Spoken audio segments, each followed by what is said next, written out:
The idea that Kavanaugh was not a big drinker in high school. I mean, I know he liked beer. The alcohol. Yeah. I mean, he likes beer. The first thing I want to mention is why it's important. Because there was a lot of Republicans like to say, well, you're examining his high school yearbook for evidence that he drank. This is ridiculous.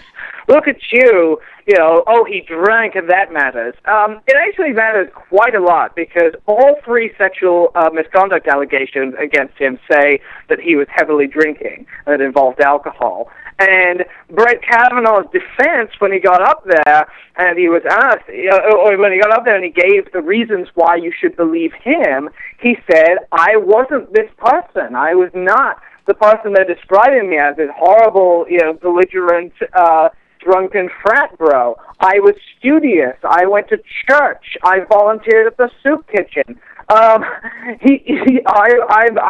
was a good kid.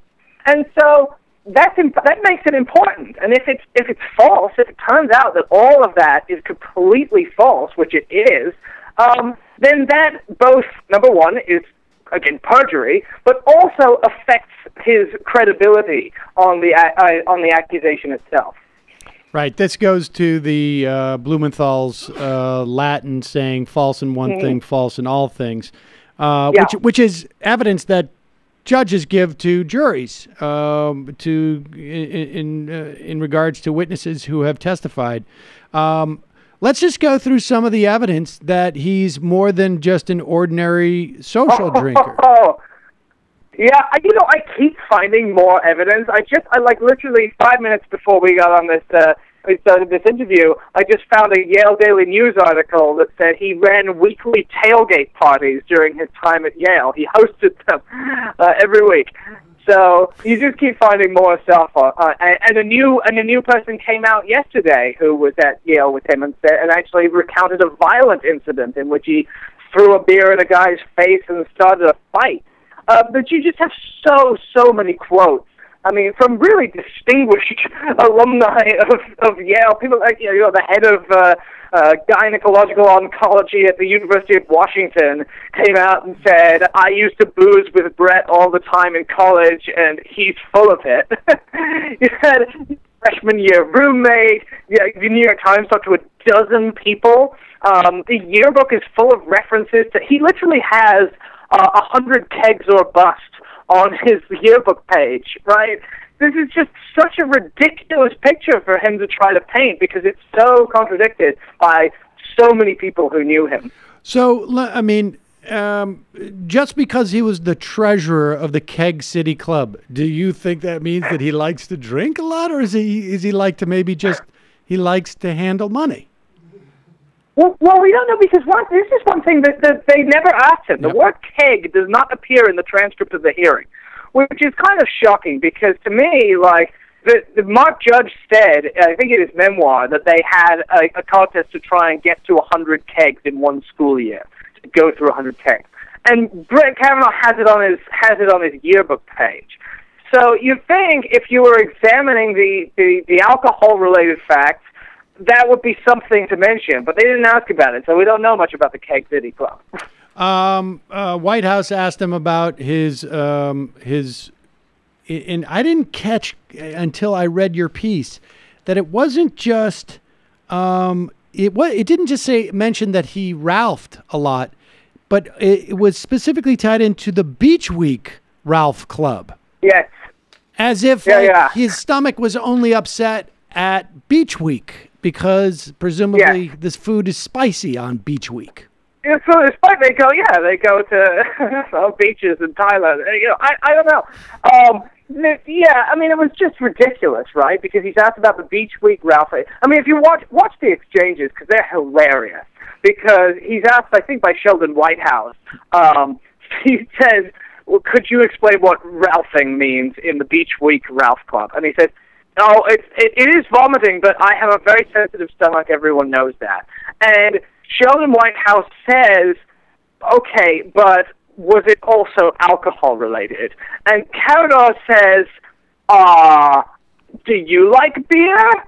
I like beer." That's what he says. He doesn't answer the question. He says, in fact, he says, quote, that probably refers to throwing up, probably. I'm known to have a weak stomach, and I always have. In fact, the last time I was there, you asked me about having ketchup on spaghetti.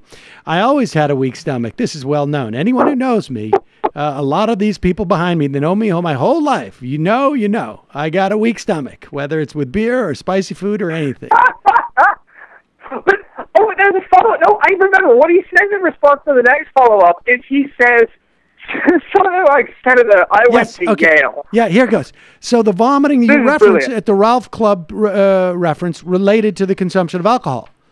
Senator, I was at the top of my class academically. Busted my butt in school. Be captain of varsity basketball team. Got into Yale College. When I got into Yale College, got into Yale Law School, worked my tail off.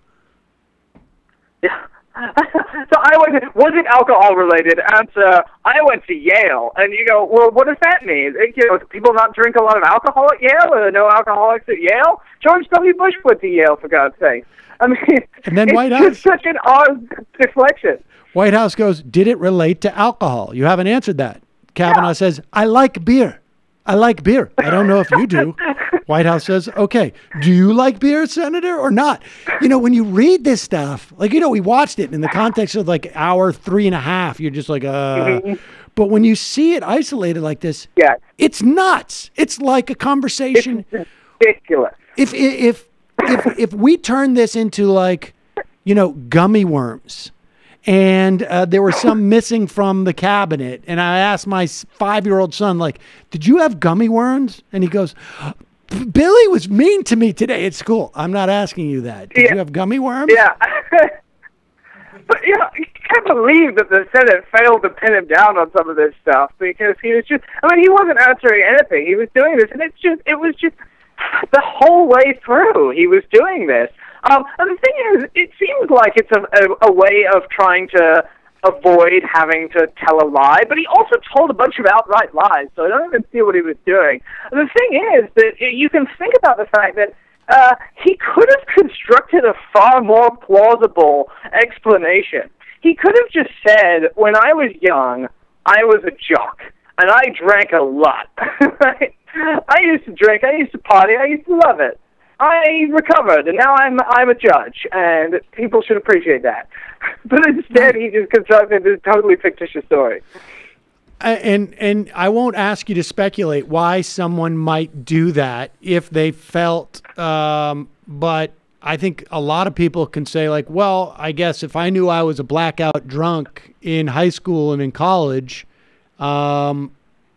conceding that might concede that I might not be the best witness as to what I did or did not do in certain situations. But this one, it could be very harmful. The Renate the Renate one. Let's talk about this because yes, let's talk about that because that's an interesting example of something that really he could have just said sorry for. And did not. Instead, doubled down repeatedly. Well, just lay it out for folks because this is when I've talked about it over the weekend, this is the moment that I find in some ways the most stunning in some ways. But go ahead. Yeah, I agree with you. And it seems like a small one, but I think it's a really big one, which is, so they knew, all the guys on the football team knew this girl named Renate or Renate, and she, in their yearbook, and a couple of the Georgetown prep students have given quotes to the New York Times saying that the football players said really disgusting things about her, and they all used to pretend that they'd gotten with her and have real innuendos about her. And indeed, in the yearbook, they all list themselves as members of the Renate Alumni Club. They have a caption, and Brett Kavanaugh has it on his page too, and. And so when she found out about this, she actually initially signed the letter in support of him. But when she found out that she had never known that this was in the yearbook, and when it was presented to her, she said she was horrified. She couldn't believe that they would have done that to her. She was really hurt. And yet Kavanaugh, instead of admitting that they were really hurtful to this girl in high school, said, oh, no, it had nothing to do with sexual bragging, and it couldn't have because I never actually had any sexual interaction with her. That was his argument. He said it was just a tribute to a dear friend, and this media circus is turning this sick. And then he posed as her defender, and he said, and you're bringing up this, dragging this woman's name through. Shame on you. Right? And the thing is, he was really despicable to this girl in high school, and now it's like lying about it and pretending. It's just such an awful thing to do. And there's also confirmation that it was about sex, because elsewhere in the yearbook there's a little poem that's impossible to mistake for anything else, and it names her. Well, there were two things that were interesting about this. One, his lawyer had put out a different statement about this than he did, right? That which I was surprised that did not come up. But also, this is one of those moments where, all the other stuff, you need to sort of like think about it for half a second.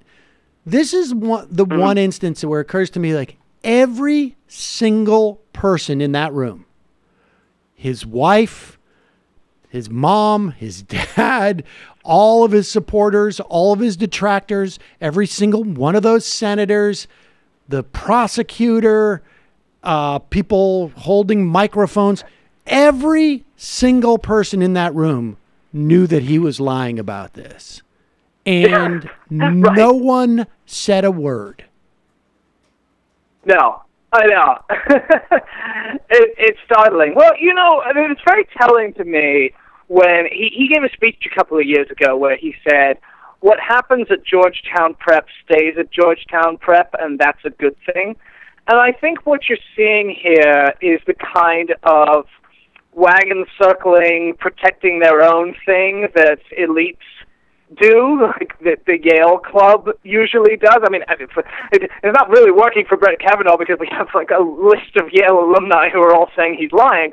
But yeah, you can see that the Georgetown Prep people are like, maybe they know inside that he's lying, but nobody says anything because you don't say things about a fellow whatever. But it also struck me, just even the people who were not supporters of him. Like, everybody there knew he was lying. And it was just amazing to me that nobody said, come on, Judge, you're lying.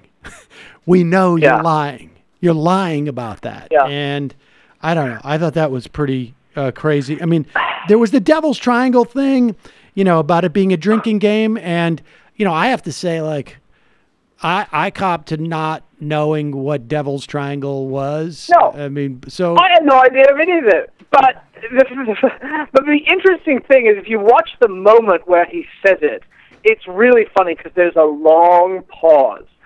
And so, I had friends who knew about this and who informed me that it has a number of definitions. It's like the title of a King Crimson album, but it's not a drinking game. There's no drinking game. He just made that one up. And it's pretty clear that among fratty people, this is kind of what that they would be referring to the sexual definition of the word of the term. And so, if you watch the moment, it's really funny because Sheldon Whitehouse goes, Devil's Triangle, and Brett Kavanaugh goes, silence, silence, drinking game.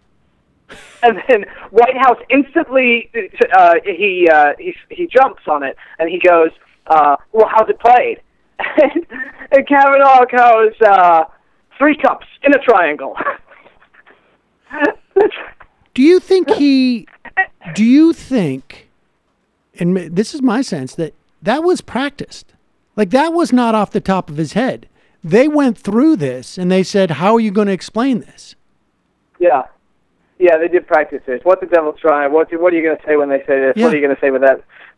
Which is interesting because you'd think if he practiced a bunch, he wouldn't have perjured himself so much. Well, yes, and I mean, I the moment I feel like I saw that practicing, like the narrowness of the practicing, was when Durbin changed it up and said, personally, do you feel that there should be an FBI investigation? Personally. And that's where he got stumped, because he had practiced, like, do you think there should be one? I'm willing to do whatever the committee says, but personally.